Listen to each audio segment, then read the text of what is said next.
Hey, everybody, we are live. I'm Coach Nate with the BladeFit Academy. And Zane from the same. Okay, so today we are going to do a little bit something different.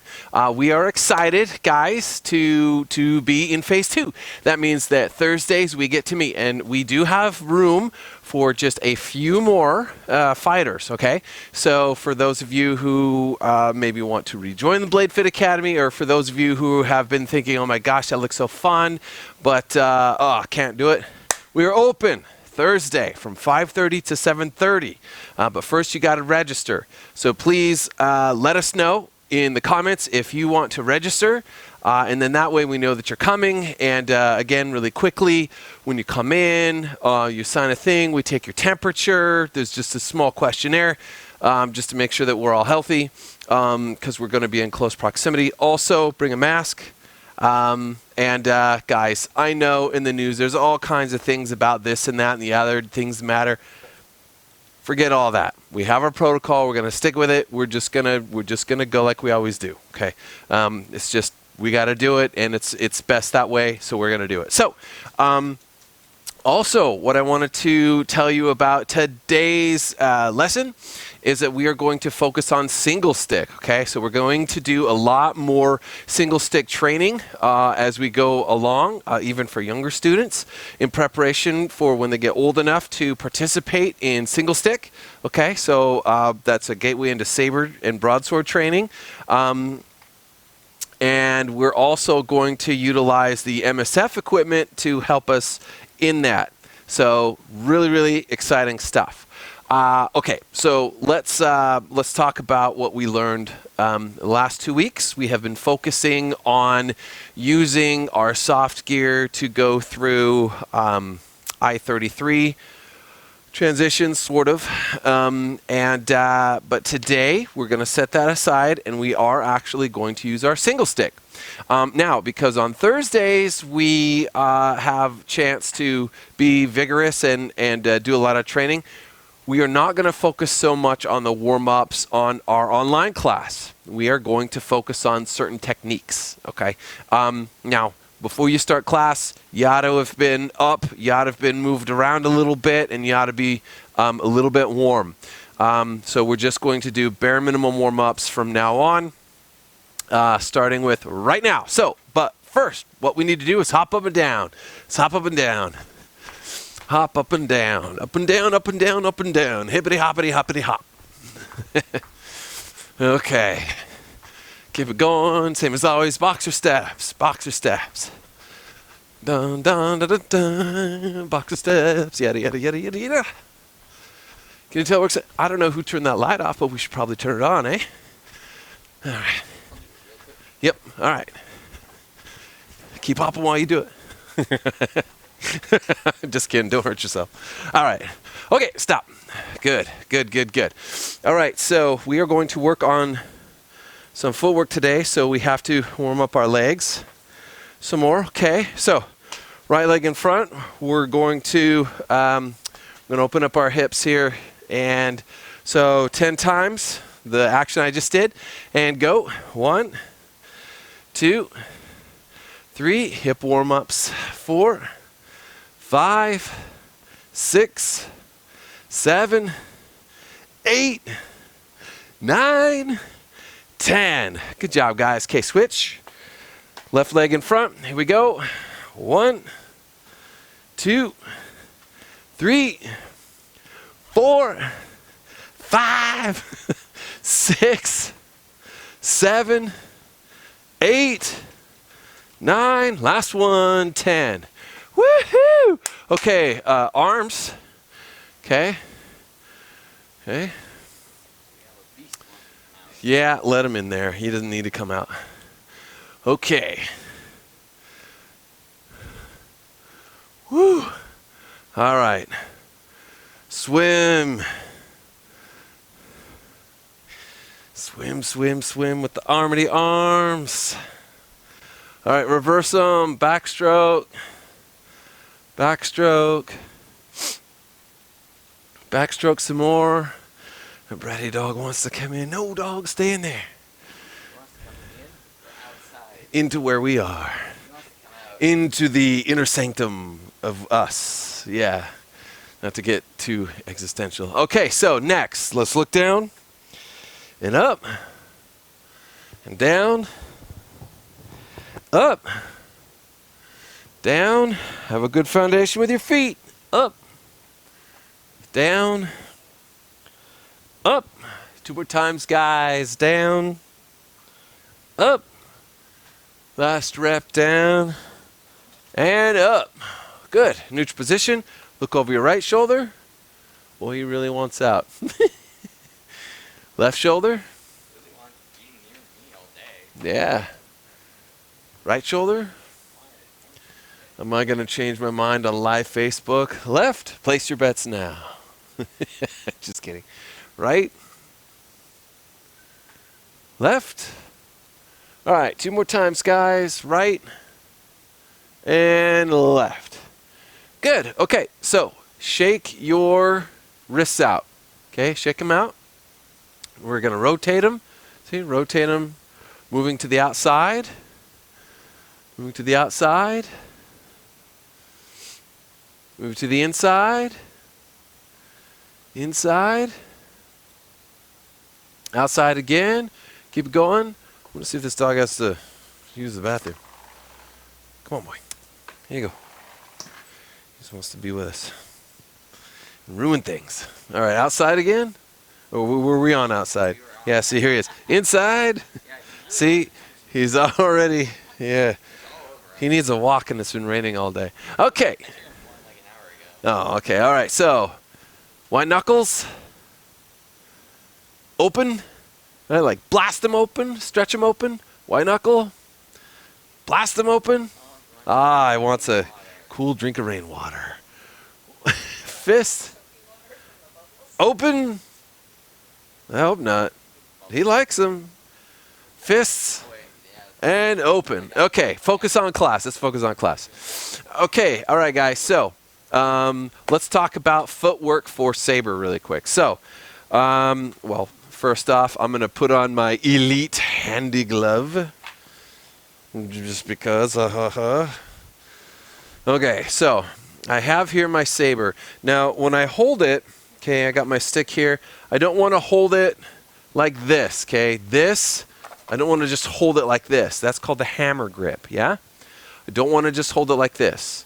You can hold it like that sometimes, but then what we are encouraged to do is something called the handshake grip, right? And that looks something like this. Your index finger is up and your thumb is here, okay? And your thumb is like so. This is what we want, something like this, okay? Now when your thumb is all the way behind, this is called the thumb grip, okay? Yeah, so that's what you want, something between handshake and thumb grip. Handshake grip is really good for guards and parries. Thumb grip is great for generating power and speed through the wrist in your strike. Okay, that's right, but it's not so good with lateral strength. Okay, so handshake grip is like a nice intermediary between hammer grip and thumb grip, right? So a good handshake grip. Another thing, when we are projecting our sword in a cutting motion, right? We are squeezing with our pinky finger especially and moving forward with our thumb. And not just our thumb, right? But with the fleshy part of our thumb, it's holding the back end of the saber, of the single stick, and it's moving forward, okay? So you're crimping with your pinky and you're moving forward with your wrist. And that way you generate a lot of power and a lot of speed. And it takes a lot of energy to, it takes, what am I trying to say? It takes time and effort to develop your muscles, okay, to do that. And your sinews especially. But let's start that right off today. And so that's what we're going to do, okay? So some warm-ups with our single stick, okay? What I want to do is, okay, so nice firm stance, right? I'm making a nice L. I'm putting my heels together, right? And then my target is this way, so I'm going to take just a nice easy step forward like that. My legs are bent, and my sword shoulder is facing this way, okay? I'm like this, and I'm turning my head this way, and my arm here, okay? And this hand you could put on your waist, or put it behind your back, something like that. I prefer to just kind of rest it on my hip, like this.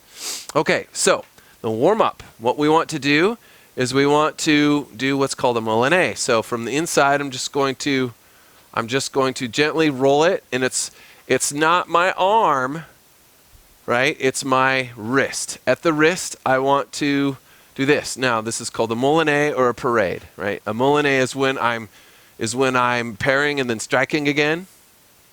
A parade is when I'm just doing it and it looks pretty. Okay. Yeah, either way, we can call it a parade, okay, because it's a warm-up. I think that's probably the most accurate. So let's do that from the inside, okay? What I mean by the inside is, here's my heart. This is my inside. This is the inside of my sword. This is the outside of my sword. So I'm parading my sword to the inside, okay? That's what we're doing. The inside, we're going to do that 10 times. Ready, begin. 1, 2, 3, 4, 5, 6, 7, 8, 9, 10. Good. Now, remember, from here to here, right? It starts about here to here. That's where you want to be squeezing your pinky as you rotate your wrist up. Squeeze your pinky, okay? You want to feel that squeeze. You got to squeeze it. Just like when you're lifting weights, right? If you want the best, you want to squeeze at the end, at the final squeeze, and that's going to make you stronger faster, okay? So now what we're going to do is from the outside, we're going to rotate like this, okay? From the outside, all right? From the outside. Now this is where the handshake grip really comes in handy, right?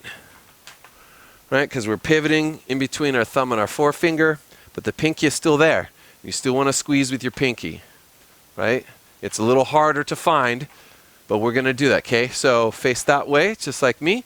Okay, 10 times. Here we go, and begin.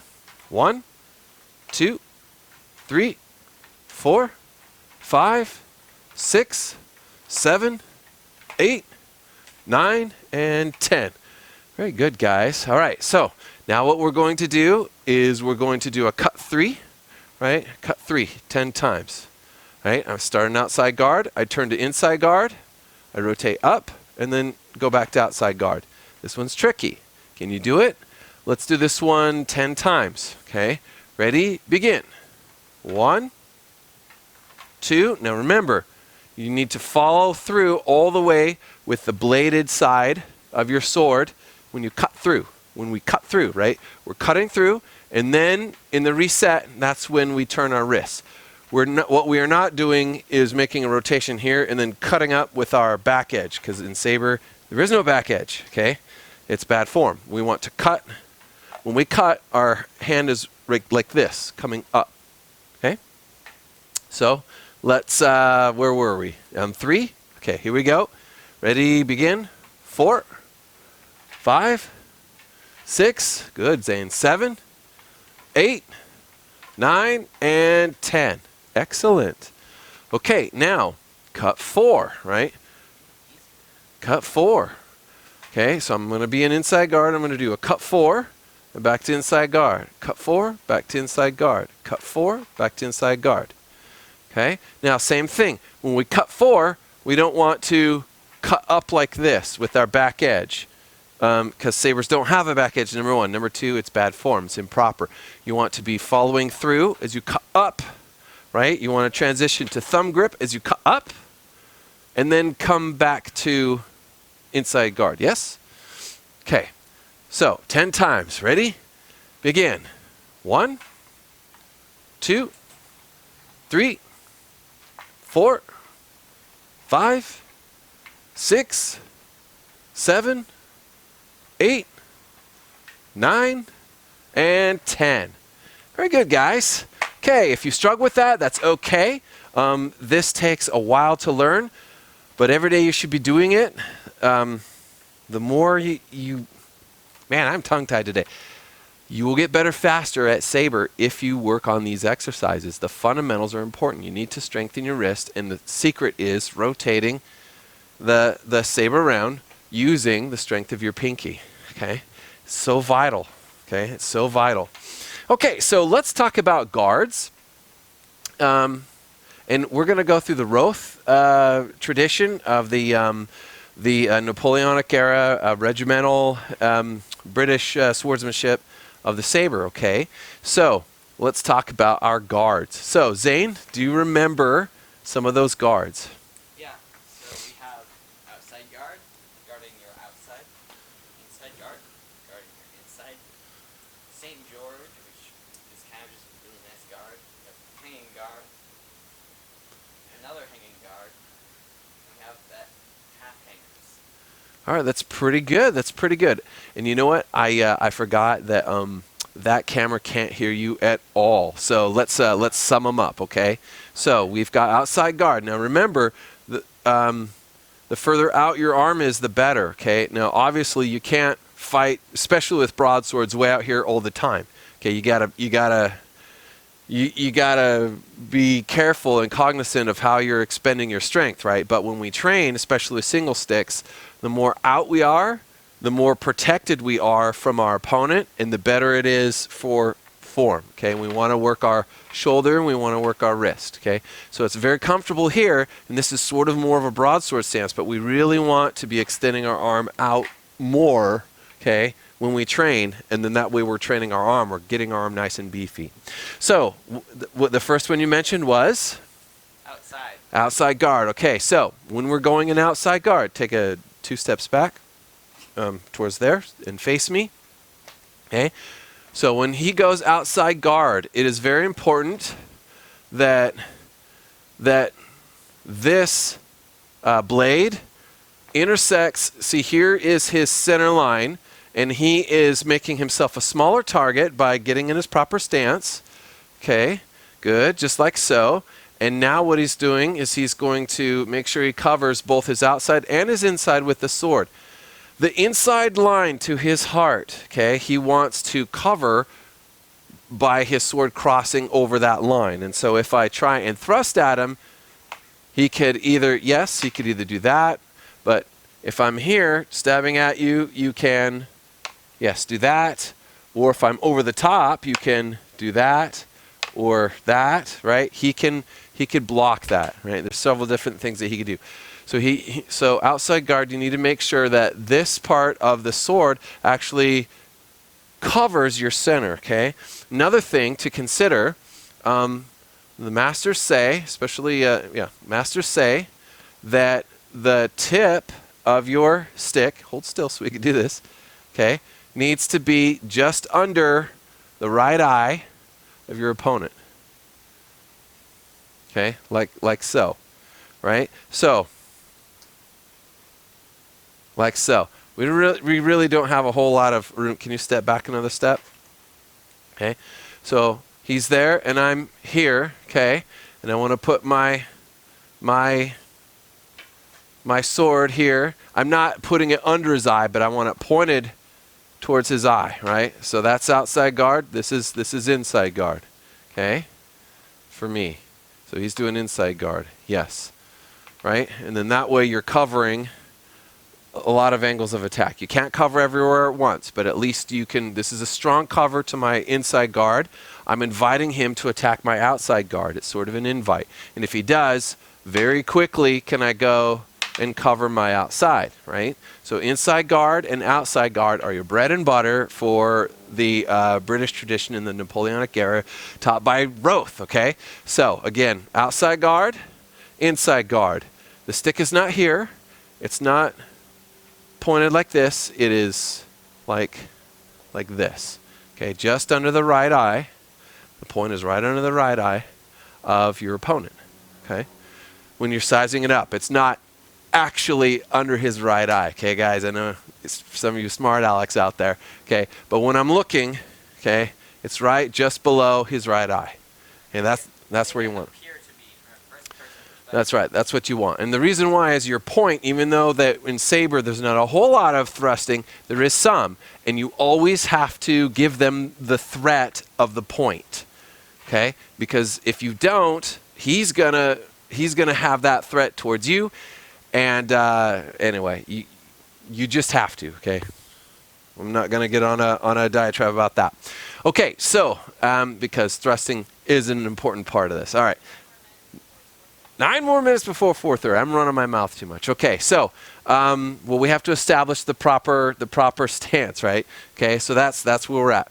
All right, so inside guard, outside guard. It's very important. Inside guard, outside guard. Notice my hand is not here, right? And my inside guard is not like way out here, right? It can be sometimes if they're thrusting and I need to just, okay.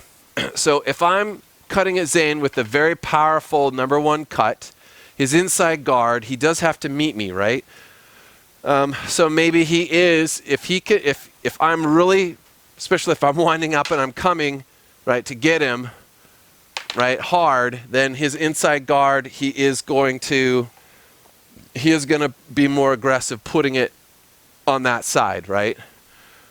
And then also with the Saber, he is not defending on his weak, okay, on his foible. He's not doing that.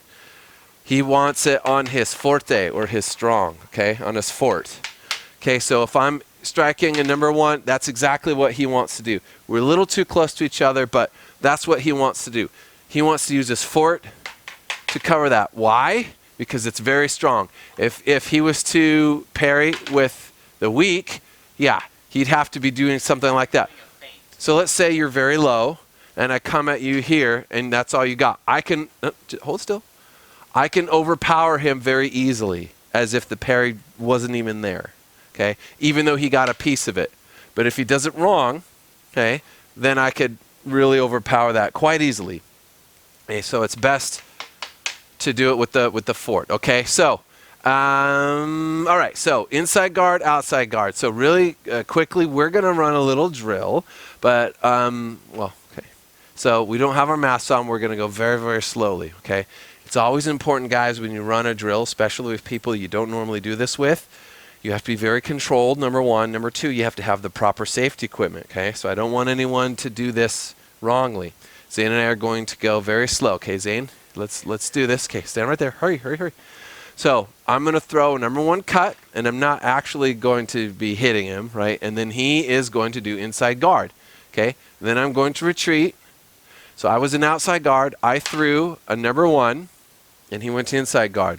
Then I'm going to retreat an inside guard, and I'm going to throw a number 2 cut, and then he's going to go to outside guard, okay?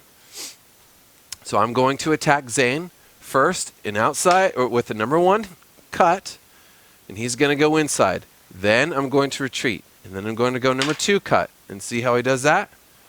And then I'm going to retreat here, okay? So that way, I'm practicing proper form, and so is Zane, okay? Like that, okay? But when you do it, make sure that your point, you want your point online, okay? You don't want it out here.